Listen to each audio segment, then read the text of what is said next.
A 班盧家俊啦。咁佢呢隻個學名叫做鬆獅色啦。佢平時棲息喺沙漠地區，所以養佢嘅溫度係需要高啲嘅。咁平時我需要例如佢去排便啊，就要幫佢清理下，跟住要幫佢餵下啲曱甴啊、啲食物啊或者啲菜俾佢食。因為佢溫度需要比較高啦，所以佢會有兩盞燈，一盞係俾佢溫度嘅，一盞係俾佢啲光嘅。呢個係溫度控制器啦。咁平時我哋唔喺學校嗰時候咧，如果佢探測到溫度太低嘅話，佢會自動會開翻著燈。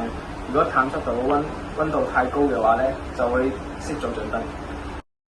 這個是豹紋手工，它和中斯蜥是不同的，它是夜行動物，所以不需要給它打燈。平時就只需要給它餵點蟑螂、蟋蟀，換一下底材就好了。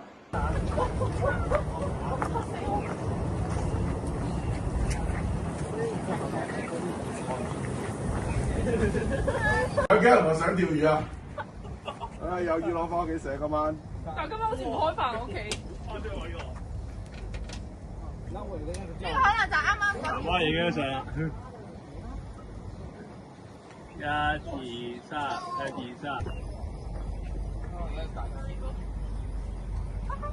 我哋係第二個。冇理由嘅，噔噔噔噔。係有啊。係有嘅，咁嗱，你見到咧？都多。多啊，好大粒。OK 嘅，咁你有幾多粒咧？一粒、兩粒。大家見到係咪好整齊嘅排列得？咁呢啲就係通常人工豬嘅特點啦，就係人工排列，所以我排得好整齊。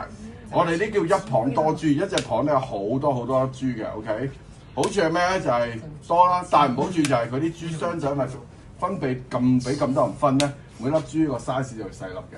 不過佢睇冇錯，呢個我哋叫中 size， 我哋佢會變色㗎。咁而家佢緊張咧就變咗深色㗎，但係正常應該好靚鮮好鮮顏色啦，同埋佢會叫嘅。係叫得超大聲，我想去叫下俾你聽下，所以我試下。聽唔聽到？聽唔聽到嗰下 ？get 咗下咁啦。聽唔聽到？同埋每一下 get 嗰下咧，佢會撲出嚟㗎。咁我話呢隻唔好搞佢咧，香港都有嘅。啲小學生仲有榴蓮殼，咁咧緊張嘅時候揈你嘅時候咧，你如果喺手度一拖咧，你嘅手一定流血，一定花晒。OK。咁呢叫王者色，留心所有大部嘅王者色咧，條尾都係咁嘅，有好多種王者色嘅。咁你見到咧，好得意喎，白色加白色會出到唔同顏色㗎。